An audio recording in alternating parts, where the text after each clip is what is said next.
dirt grain steel. So I've had some questions on this mower, and I figured I'd just do a video on answering them. The first question was I bet it takes a lot of horsepower to run that mower, because I talked about how this mower is capable of grinding off a 10-inch tree. Well, technically this mower does not run on horsepower. This mower runs on hydraulic pressure and flow.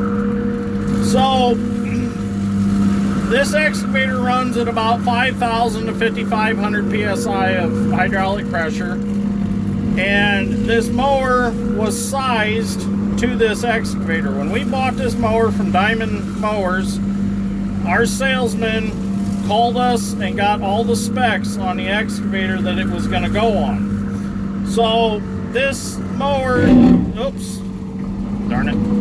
It doesn't hurt to do that to this mower once in a while, to hit the dirt like that. We'll get into that, why that happens once in a while too. But anyways, this mower was designed to run on this excavator. This excavator, to the lines kits, puts out between 30 and 35 gallon per minute of hydraulic oil at 5,500 psi. So they set up the motor on this mower to match this excavator. So it doesn't really rely on horsepower to run this mower.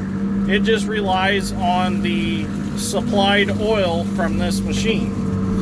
The 200 Hitachi, I believe, is like at 190 horse, but it's not the horsepower that makes the excavator. It's the pump setup and pump hydraulic pressure. Of course, it does take the horsepower to turn that pump, but the strength of these excavators is made by the hydraulic pressure and flow, not actually the horsepower.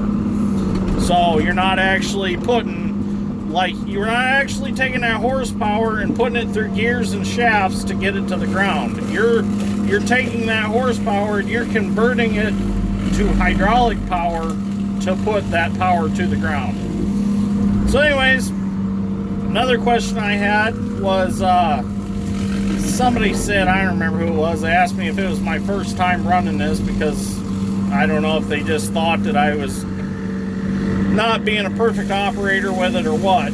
I have a lot of experience mowing. I have mowed and mowed and mowed and mowed with this excavator.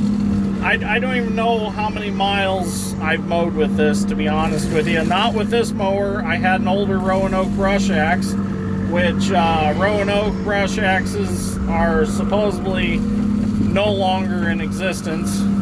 Supposedly a guy did buy them out and is going to reproduce some parts for them, but at the time we needed parts. I broke the main shaft in it just because of fatigue and old age, and we weren't able to get a main shaft for it. So that's when we called Diamond and we got this Diamond mower. So anyways, I've probably mowed, since I've had this one, I've probably mowed a good 5 miles with it, and probably 5 or 6 ponds I've mowed around, and then I've mowed just some CRP ground and stuff like that. So I guess I've mowed quite a bit with it, but not as much as I have had with the old mower. So the reason that sometimes I get a little jerky with it is because of the way that it's plumbed on this machine.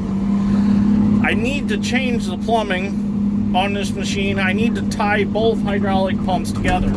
As of right now, this mower is only running off of one pump. The problem with it only running off one pump is it starves some of my other functions for oil, and it makes it seem like I'm being a little jerky. Well, the functions that are affected are swing. Swing is affected. If I'm not sitting level, I can't swing very well. Like right there. I couldn't swing and jerk the boom up at the same time to get it up high enough over that little, there was just like a little pile of dirt right there. So the thing that I have to do is I run this mower with a foot pedal on the floor, and I have to kick that pedal off and then do my functions and kick it right back on so that the mower doesn't lose momentum. Well, that gets a little tricky at times, you know, and a lot of these ditches that I mow, I don't know what the topography of the bank is, because most of them I've never mowed before. I've got a few that I've mowed a couple times, and I kind of know where the, you know, where the banks aren't very even and stuff like that.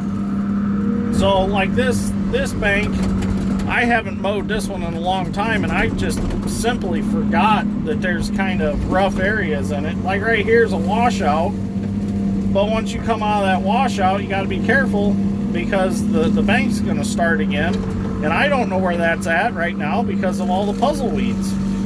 So I can't see that. So, you know, every now and, see right there, every now and again you're going to hit the ground. But with these mowers, they're designed tough. They're built to withstand that. Especially these diamond ones. They're built very tough. Now I wouldn't do that with, you know, a cheaply built mower. If you did that, you'd probably destroy the gearbox on it or something. And actually, this diamond mower doesn't even have a gearbox or anything. It's direct drive hydraulic motor to the bar underneath with the blades on it. There's a fence post down in there. I got to be careful. That fence post is marking the end of the tile. I do not want to hit that fence post because that makes shrapnel. So there's a few questions answered about this mower. It is a 72-inch diamond. It's got 3 blades instead of just 2 blades. The 3-bladed mowers seem to mulch a little better than the 2-bladed. My original Roanoke brush axe was a 2-blade, and it done all right. But by the time I had gotten it, it was pretty well used. I think I run it for another 5 years. I patched it up when I got it and got it to run another 5 years. But it was just time when the last time it broke. I still got all the parts. I still got the deck from it. So I was hoping that if the guy that bought out Roanoke, if he decided to reproduce them, at one point I'd be able to get a shaft for it. And I was thinking about building or downsizing it a little bit and just running it on Little Dick or a little EX60.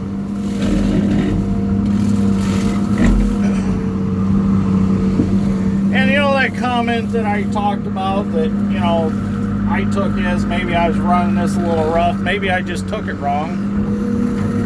I mean, I'm not mad about that or anything. That's no big deal. Everybody's got an opinion. Opinions are like assholes. Everybody's got one. So, and I will admit, I do hit the ground once in a while with this mower, but it's just anybody would if they run one long enough.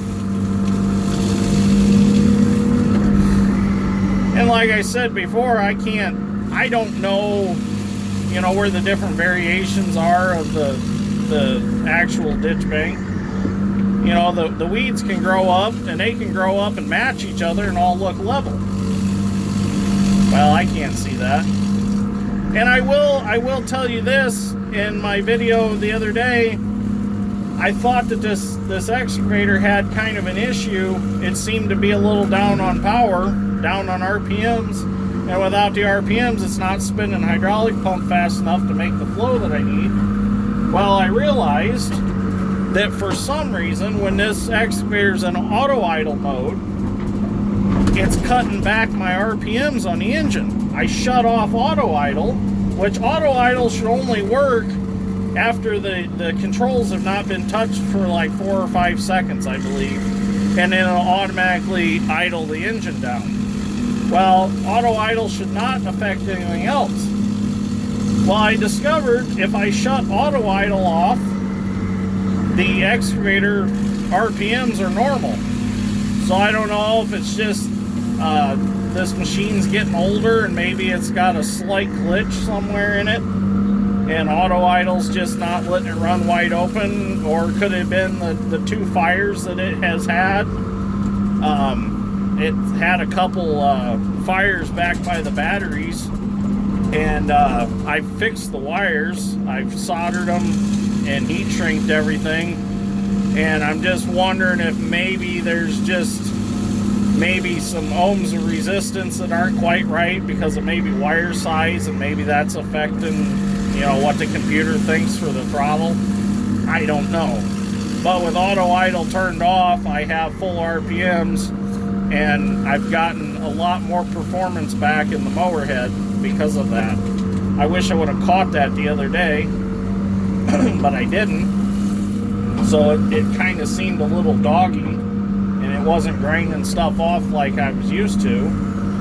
So I kind of thought something was up, but I couldn't quite figure it out. And then I just happened to figure it out today, and it's like back to new, it seems like. I'm gonna have to get on the other side of the ditch and mow that strip because I can't quite reach it to mow it properly. But that's okay because I need to go back down to the other end and go into the other farm and mow off the tree lines over there and ditch lines. So this, when we rent farm ground, this is kind of a complimentary thing we do. We mow the brush on the ditches and mow back all the brush on the fence rows and tree lines. And it benefits the landowner because they're getting their farm cleaned up, and it benefits us because our machinery's not getting scratched up. We don't have all that extra shade. Everything's, you know, looks nice when it's done.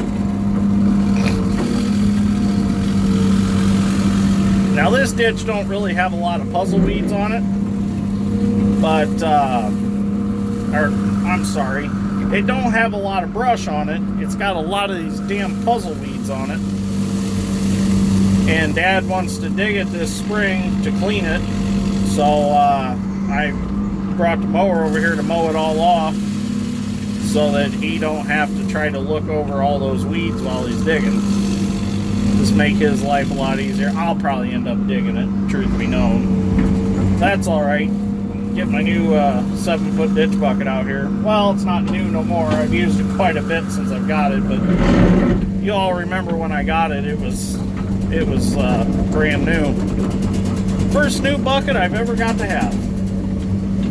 Finally got to wear the paint off a new bucket. I was kind of happy. So anyway, something else cool that happened today. I was contacted by a guy that, if you followed my channel, I made a video of plowing snow with my little John Deere 1025R. Well, a guy from a news company contacted me and wants to use the video of me plowing snow with the panda helmet on, or mask. Wants to use that on their I guess their news channel or something. I don't know what's quite going on with that, but I told him, I said, well, I don't mind. I said, as long as you mention who I am and my channel with it, I said, I don't mind. So we'll see what I get out of that. If I get some more subscribers out of that. But I did hit, I'm over 4,000 subscribers now. I'm pretty excited about that. Thank you, everybody that subscribed. I really appreciate it. I can't believe that you all take time to watch my boring videos, but as I've gathered in the comments, my videos are not as boring as I thought they were. People are actually enjoying them. You know, my videos on the old John Deere tractors seem to do the best. I've got people that love them, and then I've got people that love the excavating work and the farming, and I got people that enjoy my book readings, which I didn't do last Sunday, and I apologize if anybody was looking forward to that. We had the snowstorm and all that, and I got my snow plowed and went to my mom and dad's at our shop and got the snow plowed around there and helped Dad hang some drywall in the new shop edition. And I just kind of was too tired by the time I got home to read a story. So all my little viewers, if I let you down, I'm truly sorry. I was just tired. But we'll read another one next Sunday. But I did give you the video of plowing snow in the Panda mask.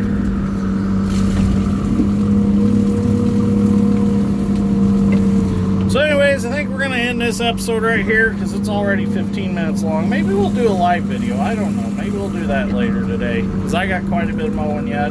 I'll be in here probably today, tomorrow. I don't know if I'll be in here how much longer, but it depends on how far I get today. I know we've got 3 or 4 farms that we want to hit with this mower, but I don't know if I'll make it all by the end of the week. We'll see. Because it's already Tuesday, I think. I didn't lose track of time. And I've probably got a 1/4 mile left to go on this ditch yet. And then I got to go over to the south of me and gonna mow the ditch. I'm gonna continue on this ditch, and then I got the woods lines to mow, and then a couple fence rows. So I'll be in here a while yet. So anyways, if you like this episode of Green Steel, give me a like and subscribe. I greatly appreciate it. Thank you to all the new subscribers that have subscribed and have commented. I know I had one comment today that he loved my videos and he wishes YouTube would share my content more. Well, I can't control what YouTube shares. All I can do is make good titles and hope that they share them if it meets our algorithm or however that works, which I don't understand some of that, but I'm learning it slowly, getting these titles right. But anyways, thanks for the comments, the questions. Really enjoy answering everybody's comments and questions and talking to everybody. So thanks for watching. I will see you all in the next one.